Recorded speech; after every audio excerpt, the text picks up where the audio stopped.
Yo, my name is Big Lou, and you are now listening to Go Produce. We're the show that explores how music industry professionals turn their passion into profits.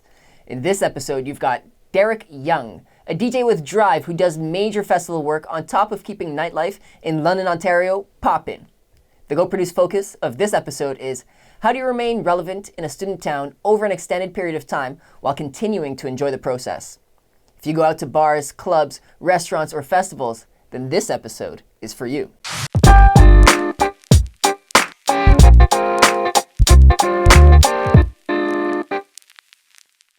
Thank you, Derek, first and foremost, for being here. I want you to know that we do really appreciate your time, so why don't we go ahead and go produce. Listeners, let me tell you who we've got here today. Derek Hsiung started out DJing in high school. He then moved from Toronto to London, Ontario for university, and by his fourth year, he was confident in his decision to pursue music full-time. This led to combined degree with Western and Fanshawe, and to him becoming the host of the radio show Return of the DJs on 106.9 VX for 2 years.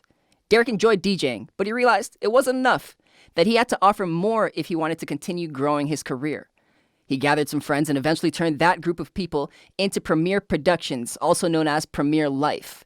As Premier continued to grow, Derek started exploring other avenues within the scene and ended up working internationally with Breakaway Tours, booking roughly 650 trips a year for their well-known spring break vacations. Fast forward to when Derek met his current business partner, Kirk.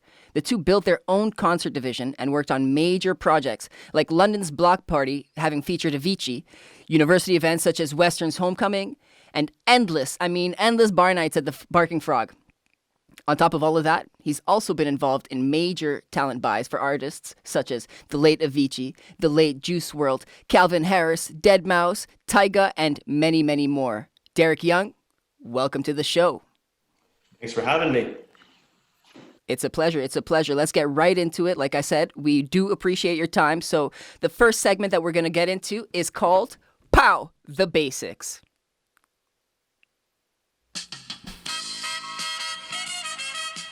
Oh, we got the music. Just a little bit late in cue. It's cool. We just need to get more coffees. But yeah, so the basic, what we're going to do is we're going to run through some simple questions so that we can get to know you better, Derek, so that our audience can have an idea of what to expect here.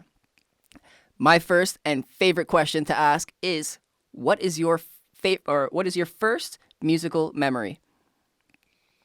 First musical memory, listening to, I don't know what age, but going through my mom and dad's record collection when I was a kid. Oof. Probably. Oof. And not really knowing what the music was, but just thinking it was cool that I could put the needle down and a sound would come out in the headphones. I was probably like 5 or 6 at the time. I don't think I really had an appreciation for the music. It was just more of the novelty thing. Yeah, it was almost magic. Yeah, exactly. What is this contraption making this noise? Where do these sounds come from, and how come it's on this big round disc? And did the sound, the energy, the wave concentration of the sound kind of make you want to continue? What was it with the sound that typically, I should say resonate. Resonate's a good word. What was it that resonated with you with the sound when you first discovered that? I think it was just, I think it was just more, I thought it was like a cool novel thing. The appreciation for music, I think, came from probably because my dad collected a lot of music, so it was always around the house. So grew up listening to a very eclectic mix of music. So I think it was just always accessible to me. So that's kind of, I didn't really play any instruments or anything like that when I was that young. So I didn't pick that up until later. But so it was just having music around at all times, and getting new music was always like available at the house. So it was just something that I just kind of gravitated towards. That's super cool. I wonder at what point, not necessarily in your life particularly, but at what point does music change from being noise to music for the young mind? Because they can still be stimulated by this, but if you didn't really have an appreciation for it. I think I don't know. I have when my kids were super young, I used to play music for them all the time. And certain types of music would elicit different types of responses. think there's definitely like, well, you can attest to this being in the industry. I think music elicits some sort of emotional response, and At least good music does. yeah, well, bad music too. You might hate. Good point. Good point. I think there's an emotional connection with it right away. I think that I don't think it's. I think you do understand that it's not just noise from the very beginning, but I think it if you listen to a song when you were, say, 5 years old, and then you listen to it, 20 years later, it'll sound different to you, because I think that your experiences get tied into the music. We all know when you go to a bar night or whatever, and you hear a song that you remember from when you were like 10 or 11 years old, there's like a nostalgic kind of quality to it. So it almost makes it sound better. Yeah. Maybe in that moment when you first hear it, whatever your visceral reaction is to it, this is amazing, this sucks, I'd never listen to this again. You lose that feeling because you're not hearing it for the first time. But there's definitely like you're saying, like a nostalgic quality to hearing like older music or whatever, that your experiences get tied into the way you feel about the song. It's like a nicely aged wine. Yeah, exactly. It can grow better with time. That's very interesting. Speaking of nostalgic moments, you are currently the owner of Premier Life Hospitality, but the former owner of Premier Productions. What is the story there? Is that an adjustment to the business? Okay, so a quick timeline of what happened was Premier Productions was just the original name of the company. I had it started with another one of my friends, and we did graphic design for people. That's how you started?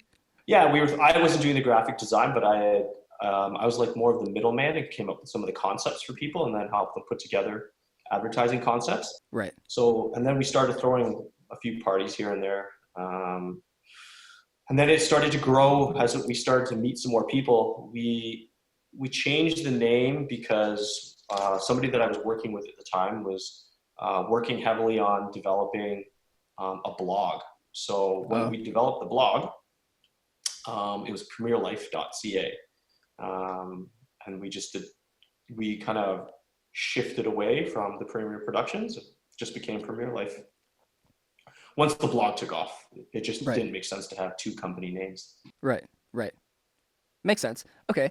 And so what does your position look like today at Premier Life?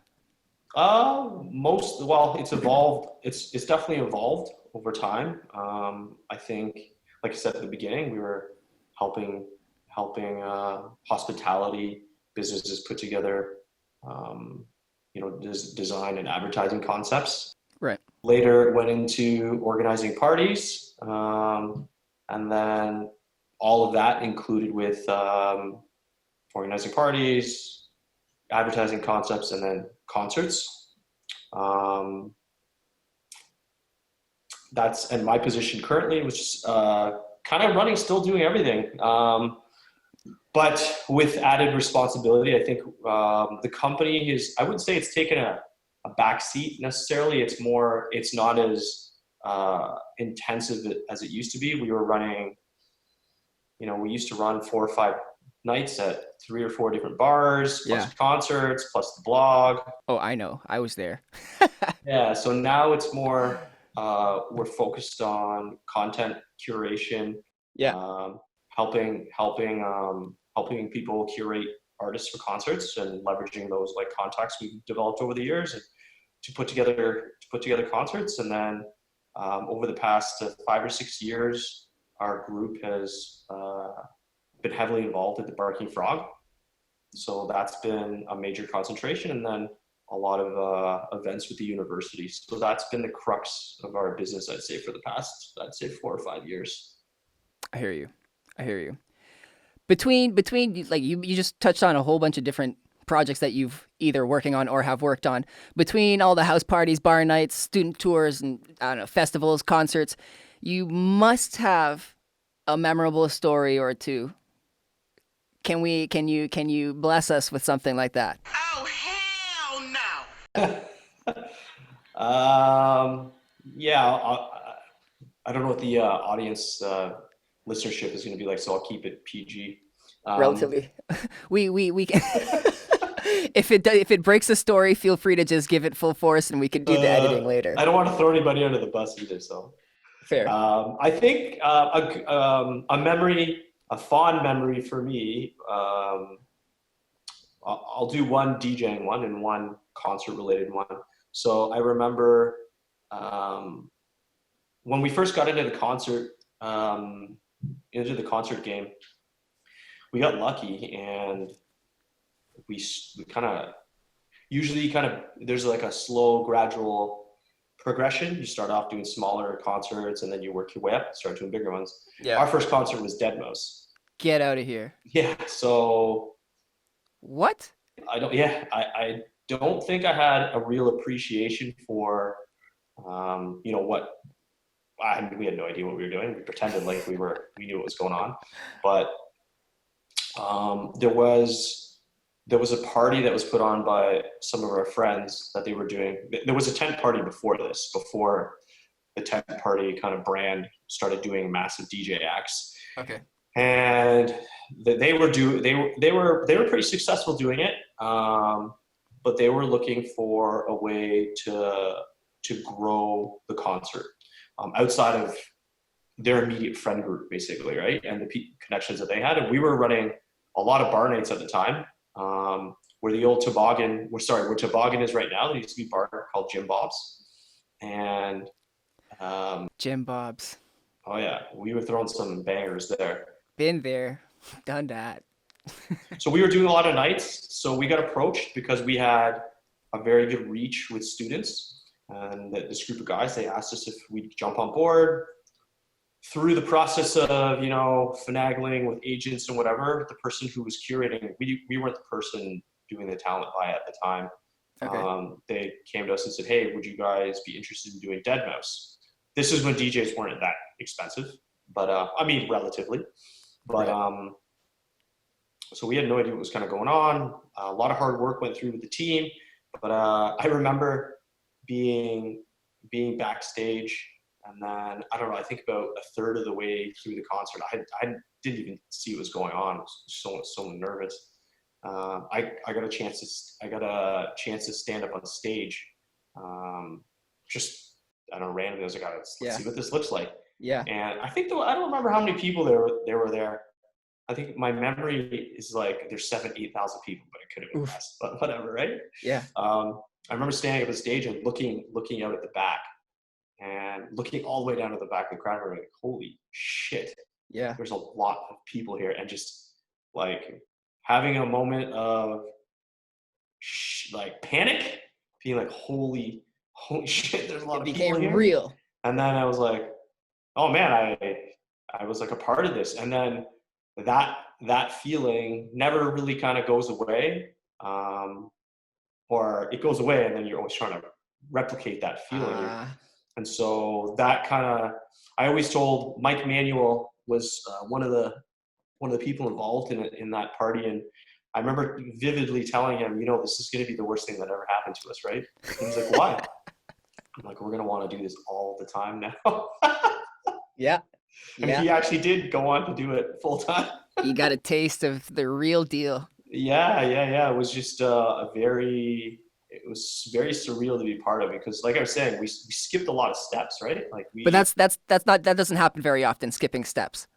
So like people can't just expect to do that. No, we skipped some steps, but then went backwards and then had to work our way back up again. So to everyone listening, it's magic. The magic doesn't happen all the time. So we got knocked down a few pegs after that and then had to kind of figure out what to do after that. Yeah. And I think the other thing that from the things that I've done in the past, I remember doing my first bar gig when I was like 16 or 17. 16 doing your first bar gig. All right, cool. I remember calling I was looking up like phone numbers of like DJ companies. And I just started calling all of them. They were like disc jockey companies that like did weddings and stuff like that. But there was one that was like something about, I can't remember what the ad was. It's something that they do DJ placement in bars and stuff. So I called the guy. He's like, yeah. And I was like, I don't know, this sounds kind of sketchy, but whatever. You're 17, you don't give a shit. Take the risk. What do you got to lose? I don't remember the bar's name, but I do remember it was an Ajax. And I remember showing up to the gig, and there was like 5 people in the bar, I think. And this intense like DJ setup, like it was literally like I was in a living room. Yeah. I was literally like, it was almost like a setup in like a shed with, you couldn't see out. I had to look out like a little window to like see the rest of the bar. But I remember doing that going, man, this sucks. Like, Am I signing up for this? yeah, I was like, this is terrible. I was like, it's kind of better to be in my room DJing. And I think the lesson that came from that was I got to figure out a way to do parties so that there's people there. And that really was how the company kind of started. When I went to university, I was like able to do parties in like my res and like frat parties and stuff, but I never get into bars. So that's pretty much how the idea for the company kind of came about. Was I wanted to, from that lesson learned, I wanted to DJ for a crowd. And Yeah. I think that I was just like, man, I can't play for 5 people. This is the worst thing in the world. It's the worst, but you experienced it, and that's something that people got to realize. Like, you're not just gonna start off doing that. But one thing that I really like that you said is that you only needed one person to answer, and even though that one person was sketchy, it still developed and grew into what it did. So make those phone calls, man. Oh yeah. All connections that you make in the industry, in any industry that you're in, good or bad, I think there's always a takeaway from it that if you're dedicated to your goal, you're going to take every interaction and every relationship. You're going to take away something, a life lesson from it anyway. Most definitely. You clearly spent lots of time doing this, and you've been involved in many different parts of the industry. I'm curious to know, what is your favorite part so far, at least, and why? Favorite part, pretty easy. The people. You get to meet tons of people. Like, I think the other day I was talking to somebody, and they're like, how many people do you think you meet in a week or like talk to in a week? I was like, I don't know, depending on the year and the size of the bars and the size of the concerts, like probably if personally interacting with like hundreds a day. Easily. And seeing, maybe not directly interacting, but being involved with, thousands of people a week. Yeah. Is it almost the energy that you're getting from the groups of people? Because there's no way you can actually connect with 1,000 people in a day. So it definitely is 100%. It's the vibe. I think, when you do this long enough, you take your good days and your bad days, and it's definitely a vibe thing. And then sometimes you take the good with the bad, but sometimes the vibe is not right. And you take that home with you. And if whatever the event that you did wasn't that great, or you felt like people didn't have a good time, that wears on you a little bit. But at the same time, the positive energy that you get from people like that also carries with you too. And it greatly affects your mood and your tone, everything. So I just think that, being around lots of people and not having to sit behind a desk has always been attractive for me. I like that. People can bring negative energy, and out of all the people that you've worked with, perhaps how about we limit it to artists? What is one of your worst experiences that left you feeling negative for the rest of the day or for a week or so?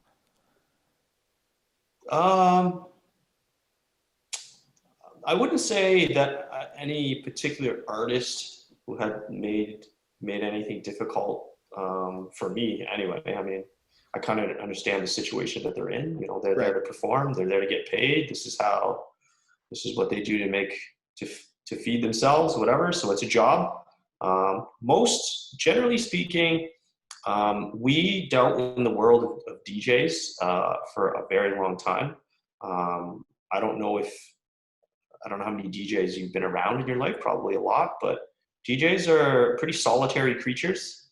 Um, they're they're music nerds, and a lot of them are computer nerds. So they're pretty easygoing and like really easy along with where the part of where things get difficult is dealing with their management Mm. agents. That's the part of it that kind of if there have been experiences in the industry related to the artist, it has more to do with their management, which again they have a job to do, but some agents have a different take on the way they feel they should interact with the talent buyers or the club Right. promoters or whatever, right? So Right. I hear you. What about ridiculous ask writer asks? Have you ever heard anything like that? A quick one before we go on to the next one. yeah, we've seen some strange. I think they just put shit in riders just to see if you're reading them sometimes. I don't know, like which ones we have. We've seen riders with no green M&Ms. You've seen that, hey? So it's not just myth. No, it's not. But I swear, I talked to an agent before, and they're like, sometimes we just put weird shit in it just to make sure that people are paying attention. That's hilarious. That's hilarious. Because a lot of times when riders go out too, it'll be like their concert rider, and and you book them for like a 500-600 person like small venue, and like you're like, I don't think you need 100 chicken wings. You know what I mean? No, definitely not.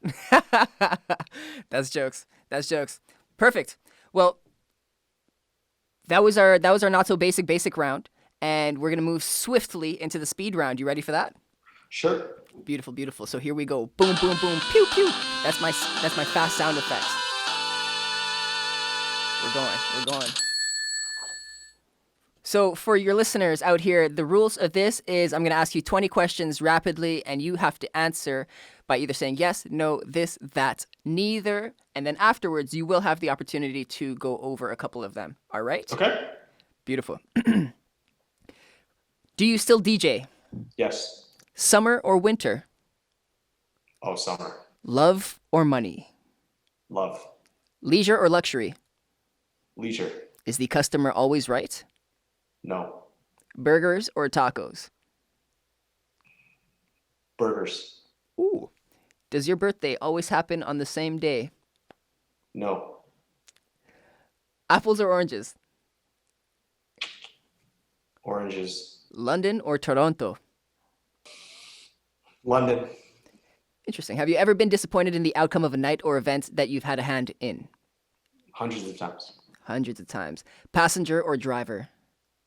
Driver. Do you prefer to watch a movie at home or at the theater? Theater.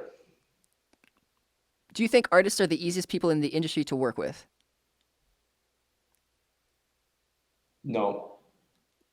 Hesitation there. Do you prefer day or night? Night.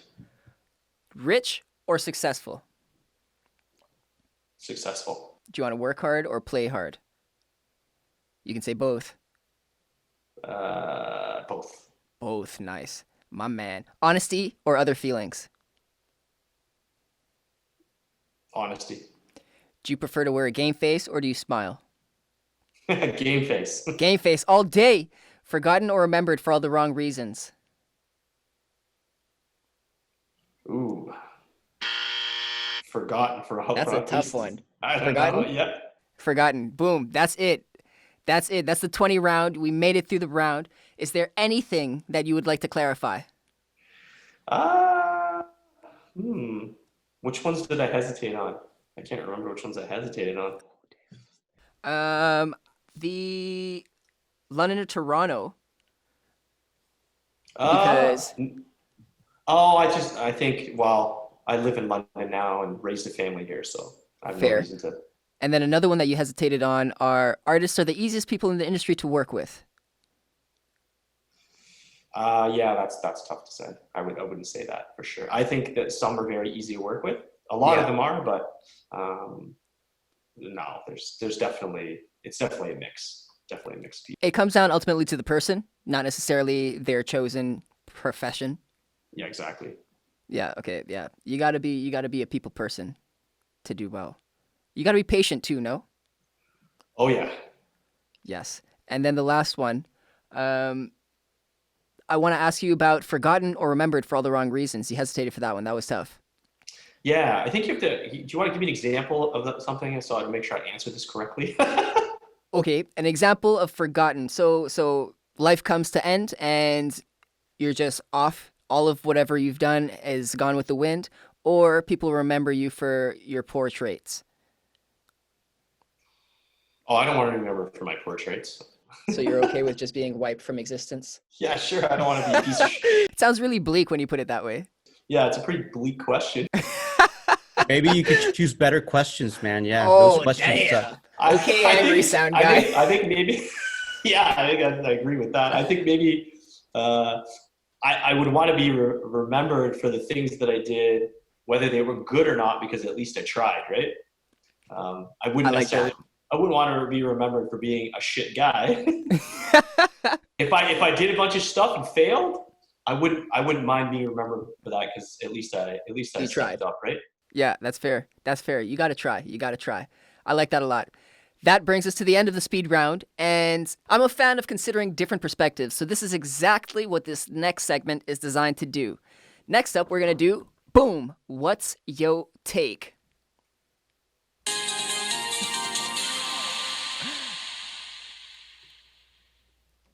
Yeah. This is gonna be real juicy.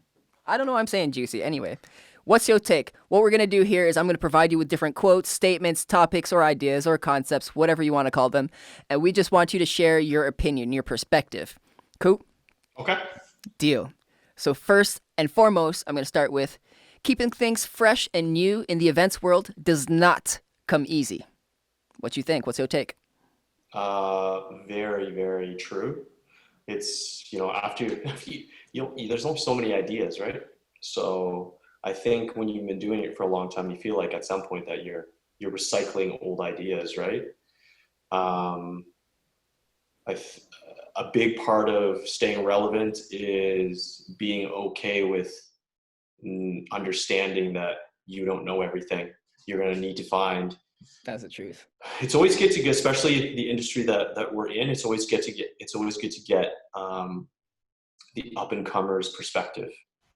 The people who are just entering the scene, because they have a lot riding on this, right? So It's true. they're always thinking, they're always very immersed in like and accepting of new ideas and stuff. Whereas when you've been doing this for a little while, I think you get stuck in a cycle. You get stuck in doing what's comfortable. Yeah, when you get stuck in routine, it happens often. You're like, "Oh no, this is what works. This is always what's worked. So why would I change it up?" And I see that attitude as well. But a lot of the newcomers are sometimes not necessarily terrified, but they're intimidated by coming in and approaching and voicing their opinions. And that only really hurts them, no? Yeah, for sure. I think that the reason why, well, you've probably done this before, when you pick up something new, um, you learn the basics and you kind of study the people who have come before you and Yeah. learn the basics. Yeah. And then you kind of put your own interpretation on it because you're adding like your flair or your whatever it might be. Could be music, could be throwing parties, anything. Right. So it's nice to get another perspective from someone who's just kind of like in that learning process because they've adapted the things that they've seen maybe you do or people that are your peers do, and then they adapt it to meet their skill sets, and their skill sets kind of like come through Right. once they've kind of honed the basics. It's true. It's true. It needs time to flower, to mature. Yep. You get all the recipes, but like the cake has to sit before you cut it in, Yeah. 100%. And then a combination of the more experienced individuals with the newcomers is where you can come up with fresh and new ideas for the events that you're doing. That's a lot of the time how you're going to see things flourish. No? I would say that I don't think, myself and my partner now, we're not necessarily the ideas guys as much anymore. Our role is more to find the people who are, younger and super interested in doing and getting involved, doing the stuff and getting involved, and then being a facilitator. I think that's what you kind of have to do. You have to be okay Absolutely. with letting go some of those responsibilities and basically providing that next generation with the tools to be successful, because that's the only way, as a group, as a company, you're going to stay relevant. Agreed. Everyone has their role. My next statement. We get a lot of headaches from this one. The cost of cover and drinks at bars are overpriced. What's your take?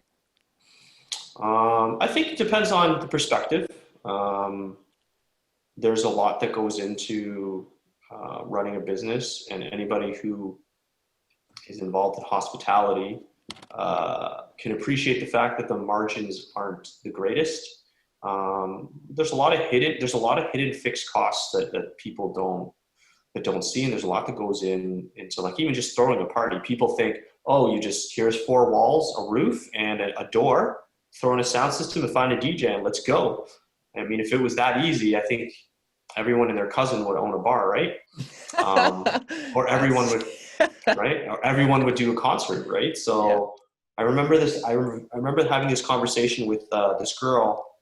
She used to come to all of our concerts and she used to buy tickets. And she was like, how come your tickets are so expensive? And I was like, how much do you think a DJ costs? And she's like, I don't know, like $200-$300. And I was like, wow. No. So I think part of it too is, I always say this when we get approached. Concerts is actually a really good one. When we get approached by people all the time. Hey, we want to do a concert. Okay. Let's say I was like, hey, I want to start a podcast. You would be like, okay, these are the things that I need. You know that microphone costs X amount of dollars. That camera costs X amount of dollars. When you go shopping for talent, when you go to do talent buy, there's no menu. There's no website that you go to and say Martin Garrix is this price and for a limited time 10% off. It's a very strange dynamic to put together these events because there's no fixed cost. You just know it's going to cost you a lot of money, but dollar bills. Yes. You just have no idea because it goes purely on supply and demand, and if they want to get out of bed, if the artist wants to get out of bed that day. Huh. Right. So, but even things like bars, like, insurance, like it's not cheap to insure a bar. It's not cheap to insure an event. Security, at the Frog in the summertime when we have, when we're going through thousands of people in a night, there's 35 security guards. If you do the math, even, you do the math, they're being paid between $15 and $20 an hour times 35 people times 4 to 5 hours. It adds up. I mean, up. that alone, right? And then there's, your COGS, your cost of goods, it costs money to buy the alcohol, right? It costs money to pay the people who serve those drinks. So I think the hospitality industry is definitely a luxury item. Yes.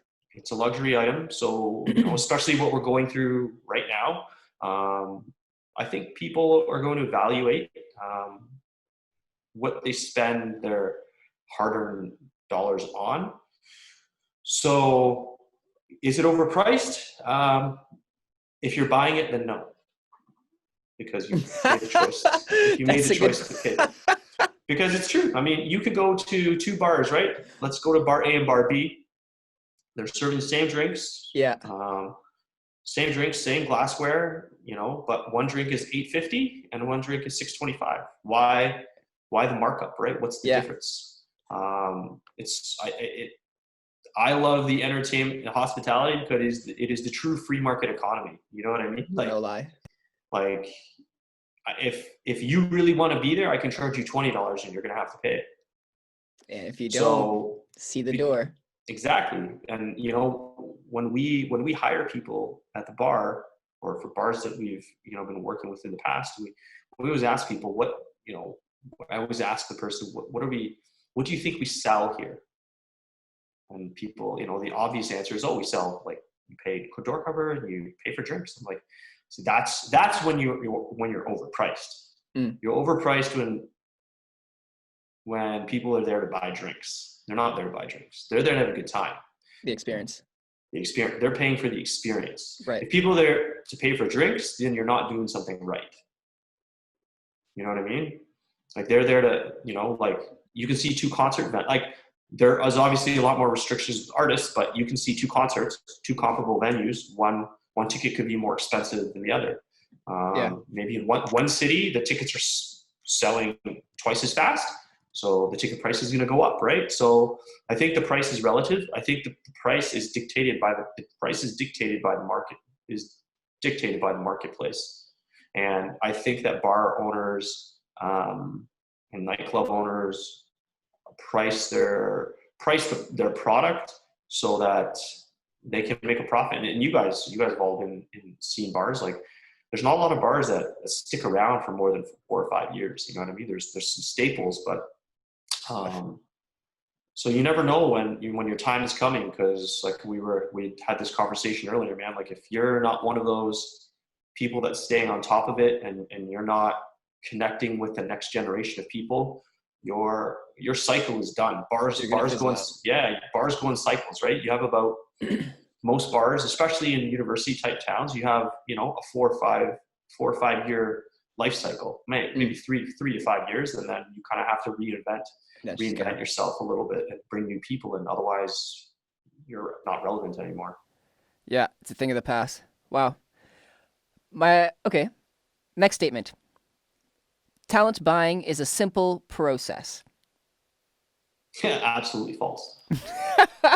Well, go on. Why? Why is that? I mean, it can be sometimes. Sometimes you can just get lucky and it just works out. But the majority of the time, the talent buy is people think of that as the most glamorous part of doing of putting on the show. Mm-hmm. I'd say it's the most stressful. Top 2 or 3 things that are most stressful for putting together a concert, but it definitely is not an easy process, because there's all kinds. Like I was saying, it's not like buying apples and oranges at the supermarket, right? You kind of have a ballpark for what the price might be, but then you have to match flights, itineraries, scheduling. There's all kinds of scheduling things. Like, I remember booking when we did Avicii. He played a show for us in London, and then he flew to Syracuse right afterwards to do another show. So Syracuse. There's been some crazy routings for shows. Like, in order to get an artist to one of our concerts, we have to book a private jet, and then the jet has to come, lands at a certain time. Then we have to get them back to the airport and on their flight by a certain time. We've gone through customs issues. We fill out the paperwork, and then some of these artists, they just want to do what they want to do. Yeah. So, I mean, there's, the talent buy is, it's not for the faint of heart. That's why not a lot of people can do it. And it is a relationship. It's a very relationship based industry. So, it can get tricky with people's feelings getting hurt. And, you know, there's also, I mean, there's only one Calvin Harris, right? And there's only one Martin Garrix, and you can't book them both on the same. You can't book people on the same date at the same time, right? So a lot of times, sometimes you might get caught in like a bidding war, and that's something you don't want to do, right? And then and then there's contracts, all that kind of stuff. You know, got to make sure. So it is far, far, far from simple. Yeah, I think it goes back to my point I made with that girl that I had a conversation with about her thinking that DJs cost like $400 or $500 to book. And it's just it's not quite ignorant. Like these Yeah, I think a lot of people think that. I don't think people really know how much DJs or artists make, right? But yeah, the talent buying process is not a fluid process. There's no playbook. You can't. There's no. If you were like, hey, okay, give me these 10 steps that I have to follow to do this. You could give somebody a general guideline, but it's just you. I mean, I'm not the person who does the talent buying. I'm part of the process, but I've always told all my partners involved, like, I don't want to be the person who deals with the agents, because that's not something that Right. I don't have a stomach for that stuff. Fair. That's a different world. Understandable. Okay. And I got one more here for you. I lied. I got two more here for you because I can't read very well. Success comes to those who wait. This is more motivational. What do you think about that? Yeah, absolutely. I think, well, two things. Wait, how long? I don't know. There's no time frame. And success is relative too. You know, I think depending on what stage you're at, depending on what you do, I think going into it, for me, only speaking from my own experience, Yeah. I didn't know what success was going to be like, because there was no model for this. There was like, no one was like, you didn't go to school and you're like, okay, when you graduate from this is how much money you're going to make. Like, there was no like blueprint for us to follow. So I think that almost helped me, because, well, it's been detrimental sometimes too, but generally speaking, it's kind of helped because there was no perceived ceiling. You know what I mean? Yeah. Yeah. No limit. You know, if you're going to be a doctor, like, they lay it out for you. Like, there's like steps, or like a lawyer, there's like steps. You want to make partner, like, you know what I mean? There's an aspiration Structure. for you a structure for you to follow. And that in some regards makes it easier for people. I think it's easier to visualize, like, where you want to be. Yeah, for sure. For what we do, there's, you're always kind of chasing a feeling, right? You're chasing that like euphoria of being successful. Well, depending on what you think successful is, but whatever that is. But yeah, it's and yeah, there's definitely patience involved with, you know, all good, you know, good things happen for people that are willing to put in the time. I agree. Right. But at the same time, you can't just sit on the sideline and expect something to happen because you've waited.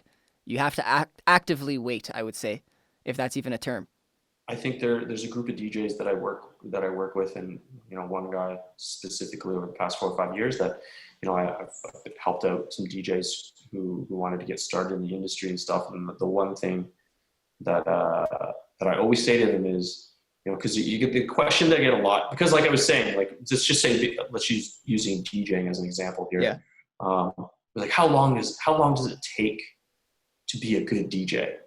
And it's a very strange question, but if you look at it from the way we're socialized, we're like, okay, if you go to high school for 4 years, and then you go to university for 4 years, and then you do your master's for 2 years, this is what you get. Here's the carrot, right?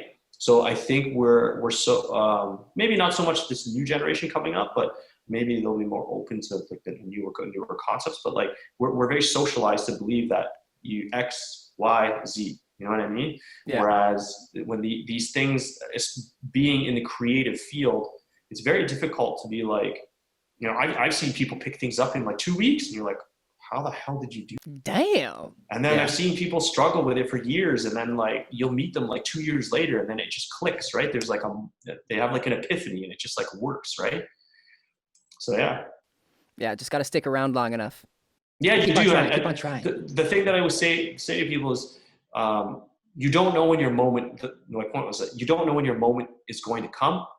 My first DJ gig, like serious DJ gig, was because a DJ got sick.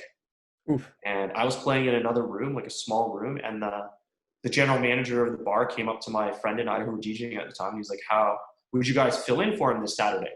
And we were like, "Yeah, sure." So we came in, we practiced, we got all ready, and we were like, you know, we DJed this thing like it was the most important thing in my life, right? In our lives. And the guy came up to us at the end of the night and was like, yeah, you guys are back every Saturday night.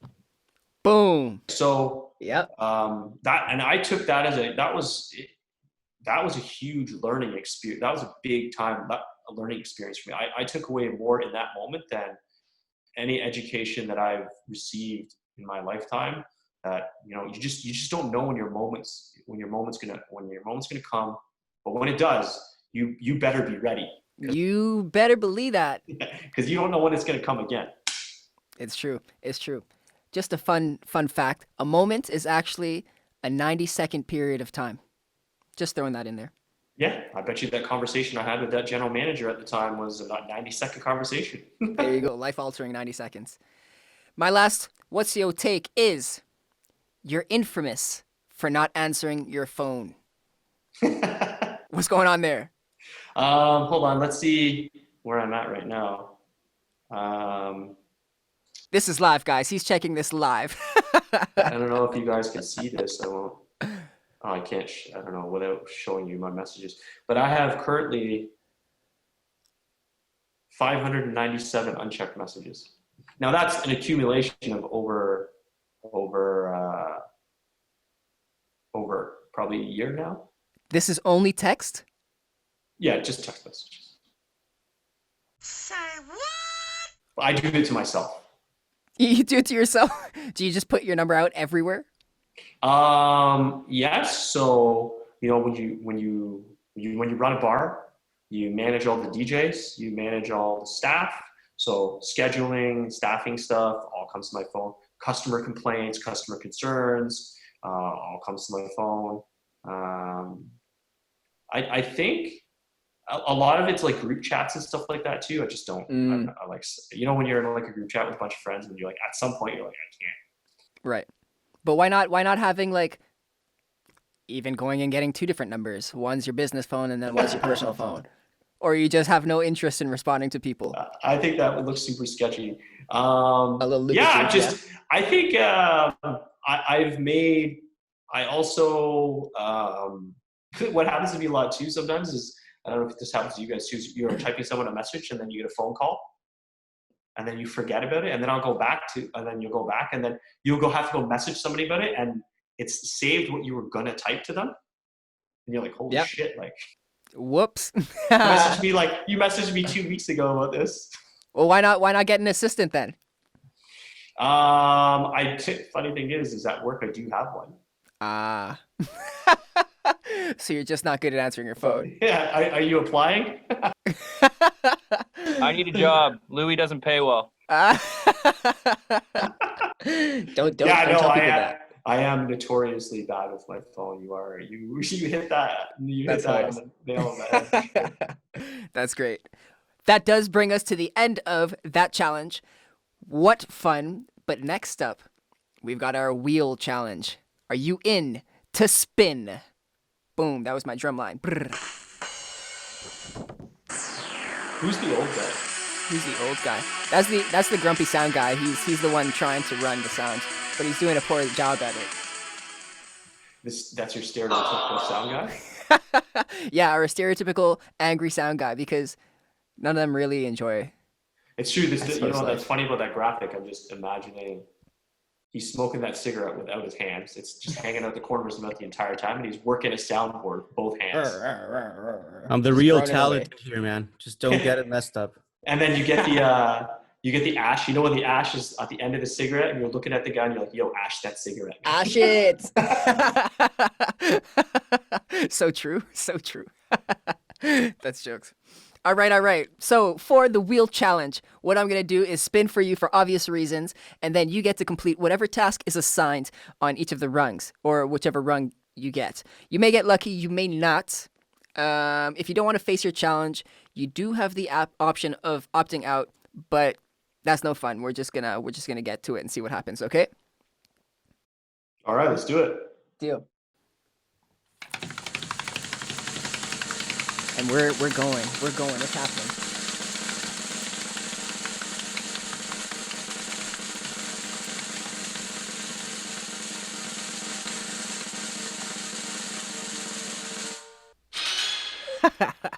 Okay, all right. This is the good one. This is Rhyme and Relate, the good one. I like them all, but this one really stands out because I get to participate more. This one is called Rhyme and Relate. And so what we're going to do is we're going to throw back a couple different words and we're going to try and rhyme them and relate them. So I will start with a word and then you have to rhyme it and then I have to relate to your word. So for example, I say fly and you say sky and I say bird and you say word. And we keep on going. You have 3 seconds to say a word and if you don't do it, you time out, you lose. Cool? And then you start with rhyming and we'll switch roles. Deal? So wait, you're starting? I'll start, with rhyming. So you rhyme first, okay? Promote. Demote. Lower. Higher. Fire. Flyer. Show. Go. Where? Over there. I don't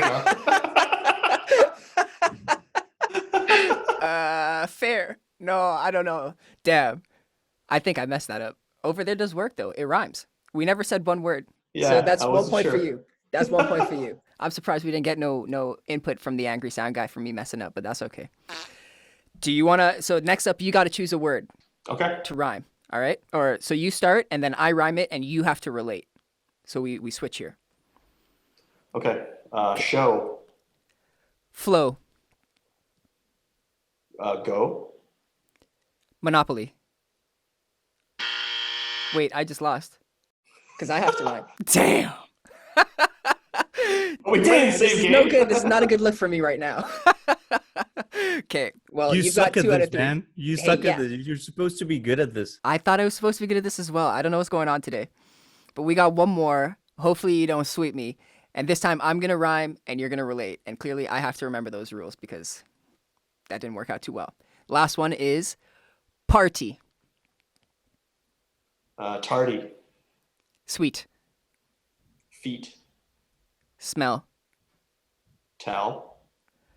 Story. Gory. Fight. Might. Insect. Ooh, ooh.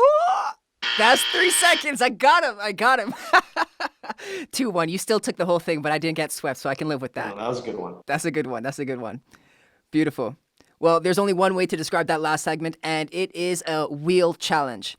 I wonder what we're going to get on the next episode. Stay tuned. But for now, we're going to move into our final segment of the day, which is Clear the Air. Pow, pow, pow. What we're going to do with Clear the Air is we're going to eliminate brain fog for our listeners.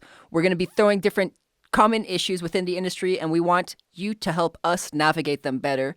Essentially, we want to be better people, and we're hoping you can help us do that. Cool? Mm-hmm. Deal. My first question for you is, what exactly is a buzz, and how do you create it? We're talking about party buzz, or what are we talking about? In terms of, now that I read the question out, I was like, oh, this makes a different sense. remember what industry we're in here, right? Yeah, for real. Damn. No, let's say creating let's like a promotional release. buzz. Yeah, promotional buzz, a release, some kind of event. Even. So I mean, this isn't rocket science, but I think from the very beginning, with all the people that I've had the opportunity to work with, the one thing that we've always agreed on is you start everything from the nucleus. So I've always been a firm believer that, let's say you want to start a party, a Thursday night party at a Big Lou's bar. Hey, it sounds like a good time. You need like we refer to them in the hospitality industry as like your regulars, right? Yeah. So that is the key to the success that I think of creating buzz around events is having like a group of people that you can kind of stir things up with a little bit, that are going to, in this day and age, that they're going to help you make it go viral, because the message has to emanate from somewhere, right? has to start from somewhere. If you look at it as like something that's organic, when you want lots of people to know about something, and sometimes you don't know why, you just do a better job of it because what the dialogue that you're having with people, it just resonates with them. Yeah. So you go to a group of people and you get people excited about an idea or a concept or whatever it is that you're trying to stir up a buzz for. And you're hoping that this nucleus crowd of people that you've given this information or trying to get excited about it, they take the next step for you, because that's when you have like real street buzz for something. And that's generally how you can kind of gauge the success of your events. It's generally the how we've always kind of gauged how well we're doing with our advertising is how organically are we growing our message. Because you can spend all the money you want on ads. If the content that you've put together is really good, it's going to be an organic process. Right. So creating buzz it's not an exact science. Sometimes you do something and you're like, I have no idea why this resonated with people. There's lots of factors. Timing. Yeah, just timing, what's going on in the marketplace at the time. That's why I think, back to one of the points that we had talked to earlier about why it's important to connect with people in your industry, and especially up and comers, is they're so immersed in the culture at the beginning. When you're trying to learn anything, you're so knee deep in it. Head first, you're paying attention to everything. And when you're paying attention to everything, it's a lot easier to take every little detail into account. The more information and details you can take into account, like what's popular on TikTok, Instagram, Facebook, what types of messaging, because the types of advertising that people are doing changes, like sometimes daily, you know what I mean? Like before blogs used to be really, really big part of communication for music, right? Yeah. Now if you want to put out messages, you have, how long can you put an Instagram story up for? 15 seconds. Now, yeah. So you basically have 14 or 15 seconds to put out your message, right? Which is not a lot of time, but that's just the platform that you have to adapt to, right? So creating a buzz is really just you have to be able to digest and have at your fingertips as much information as you possibly can, and make the most educated decision that you can, because you might miss your mark. I very rarely do you get the metrics that you're looking for in an advertising campaign, but you aim high and hope that you kind of shoot for the moon, land amongst the stars. Yeah, you land around the mark or around the goal that you had set for yourself. Yeah. I think, in my experience, at least, the best way to excite someone, I should choose my words more wisely. The best way to excite regulars would be to be the most excited person there. They feed off of that energy. Yeah, in our bar and nightclub environment, we are in the business of collecting people. That's what we do, right? So, 100%, you're the bar and nightclub environment is almost like a little world, right? So there's all different types of personalities. There's all different types of interactions that you're going to have in a night. If you just think about the way that the bars are split up, right? Like it's a very confined space, but it is a cross section of our society. There's socioeconomic segregation that happens in a bar.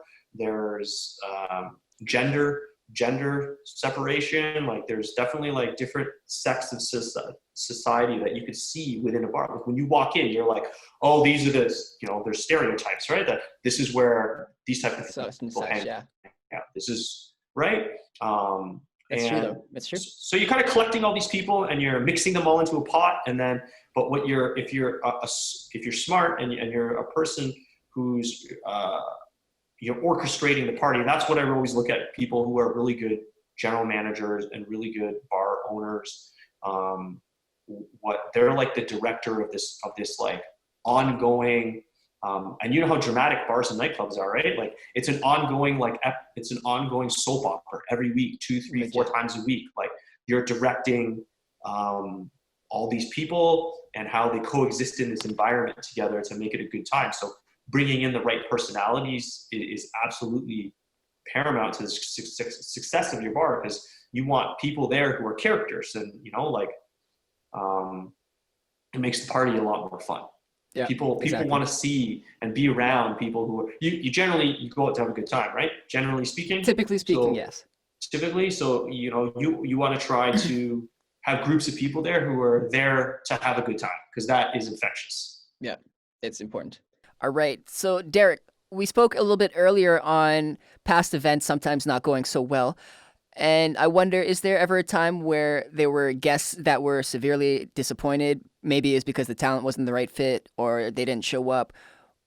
Something went wrong. How did you deal with it going wrong? Well, I can touch on it from multiple angles, the way that you pose the question. So, have I had artists not show up? Yep, have. I think we had a little incident with ASAP Rocky last year. Decided to get himself arrested. Well, we knew he wasn't going to show up, but so there was a lot of people who were disappointed that he wasn't going to perform. But the show must go on, right? And I hear that. So people are going to be disappointed.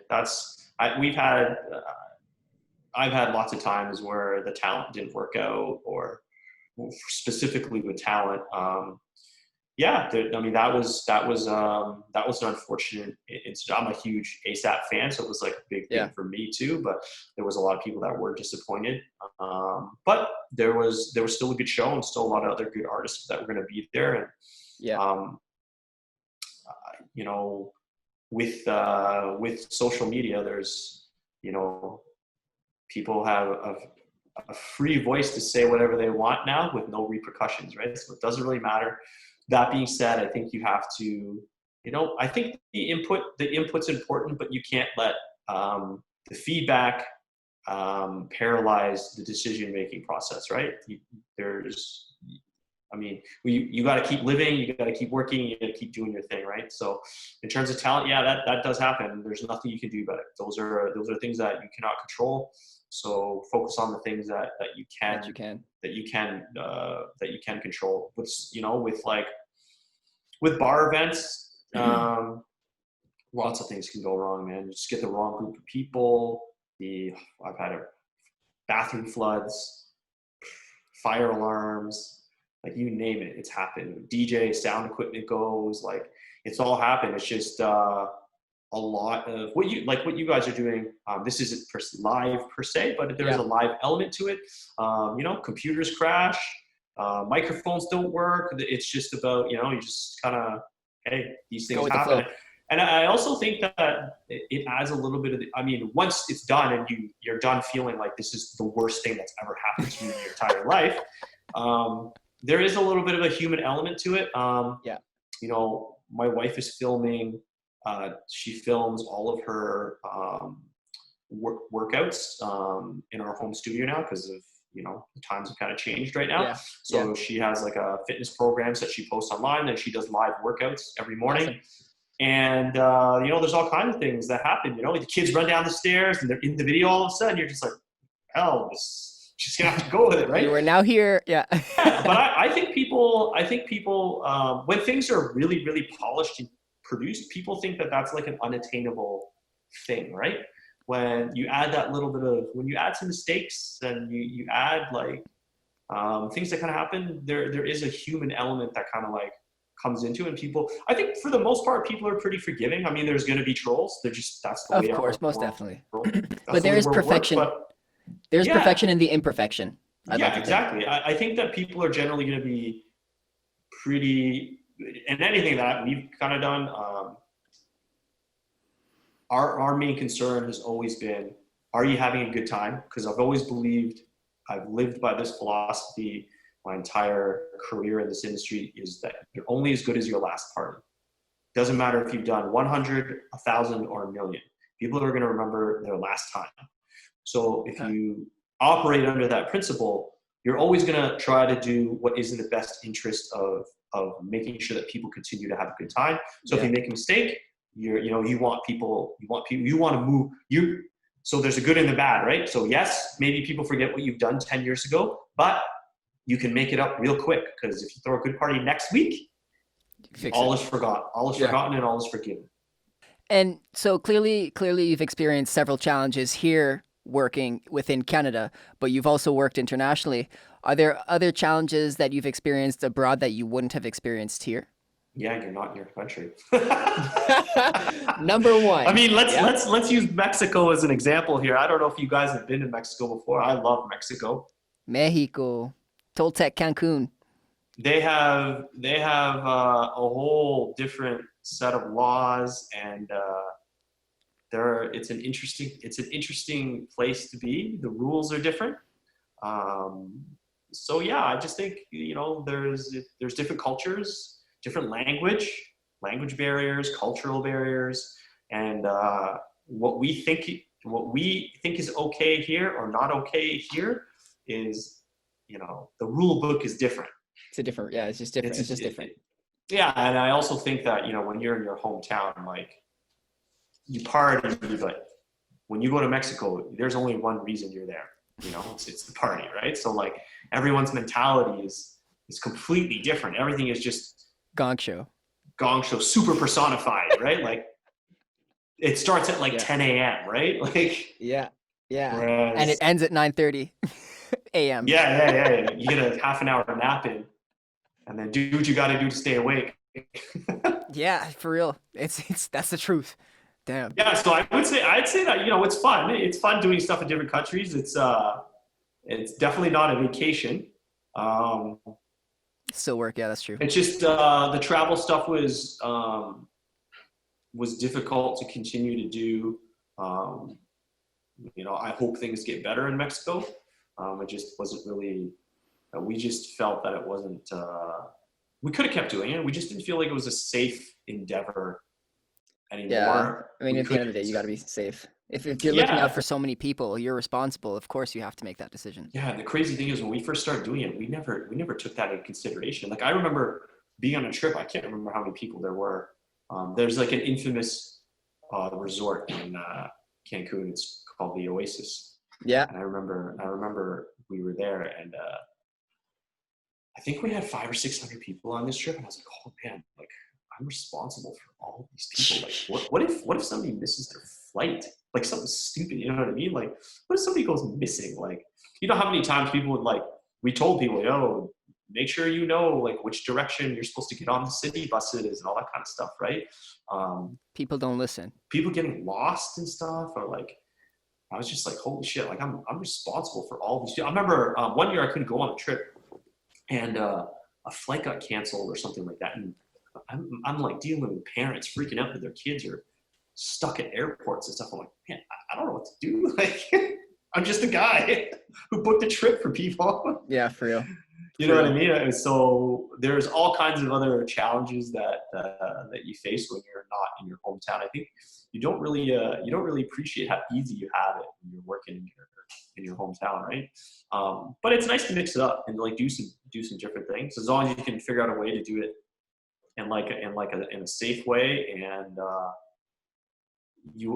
in order to execute events in other cities. It wasn't like we just landed. Like, we would go, whoever I was working with at the time, we would go a week before students would land, right? And get do the work get ready beforehand, get an idea of like how everything kind of operates, who you got to talk to.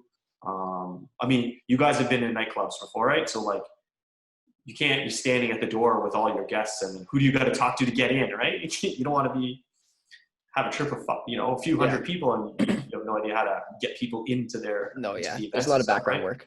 Yeah, you got to put in the work, just like anything else. We are selling a good time, but there's no good times being had while you're doing these events. Like, most definitely. The good times are had towards the end, when you're like, okay, my anxiety level is pretty low now. Yeah. Nothing's going to go wrong. And then you have a little bit of time to kind of sit back and reflect on a job well done. That's a good because it's realistically, like there's like a small little window, right? You have like 5 minutes during an event where you're like, oh, I feel pretty good about this. And then it's gone. But you're constantly chasing that feeling. Yeah. Every event that you do, it's that 5 minutes of euphoria that you're constantly kind of trying to recapture on an event to event basis. It's not like you're enjoying this. Yeah, you're not enjoying this thing. If the concert's 3 hours, you're not like, in heaven for 3 hours. Yeah. Yeah. For the first 2 hours, you're like, oh my God, I hope the lights don't all turn off and the sound system stays on. The background stuff. Absolutely.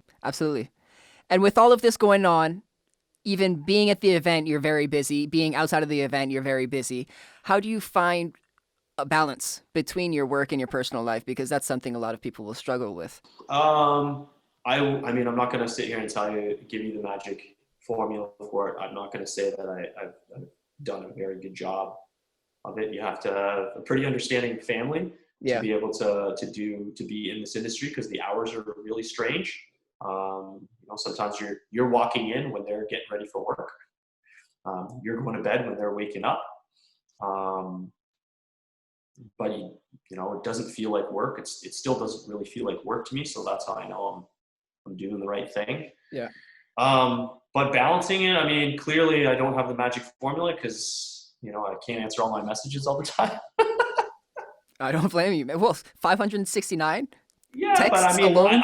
that's a lot of it. I was going to say is, I think it's been very hard for me to let go of certain things. I mean, during the day or night of concert, I'm still the person that gets all the messages for, there isn't 2 names at will call for me to get in with my friends for guest list. Like, I still deal with all that stuff. I mean, so I'm like, you got to delegate that. Exactly. You're right. I'm procuring concerts and I'm dealing with, multi-million-dollar budgets, but I'm still, standing at the will call being like, oh, your name is not on the guest list. Let me fix this. You know what I mean? Like, but I think if I didn't do that part of it, I don't know if I'd still really like doing this. I like. Oh, interesting. I do find a little bit of pleasure still in, that student who is working for you shows up at the concert and like you've been behind the scenes planning this massive concert, but you're still in the trenches doing guest list, scanning like barcodes off people's or RFID tags on people. You're still putting bracelets on people going to concerts and stuff like that. I don't know. You have fun with it. I don't know if I'd like it if I just stood backstage the whole time and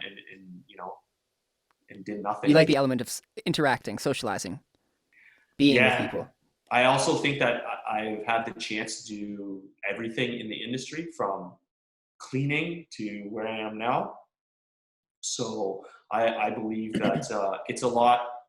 I've always told this to people who like I've been training to do things or worked with in the past. I don't feel like anybody works for me. I always feel like I work with people, whether or not they're the person there that's to set up the fence or, the person who's doing the lighting. Like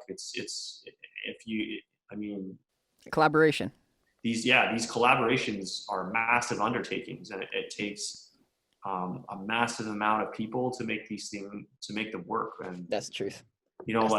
I've just been super fortunate in my life to connect myself with the right people who have the same ambition and want to like do a good job and put on good shows. And, through a lot of luck and a lot of good relationships, I've been fortunate enough to be able to do a lot of these things. Yeah. And here you are today, the man. Yeah. So that's great. It's been a wild ride, and I still like I said, I still enjoy, like, even when we're doing like things like bar events, I still like being out front, talking to everybody. That's how I think I still find a way to be relevant and find that next generation of people who are gonna come into the industry. That's like what gets me excited about going to work and like doing things is meeting that like next generation of people and helping me and me helping them. There's like, it's a symbiotic relationship. It is right? symbiotic. Like, yeah. So, yeah. And the community's feeling that. The community's feeling that, Derek. And we want to thank you for that.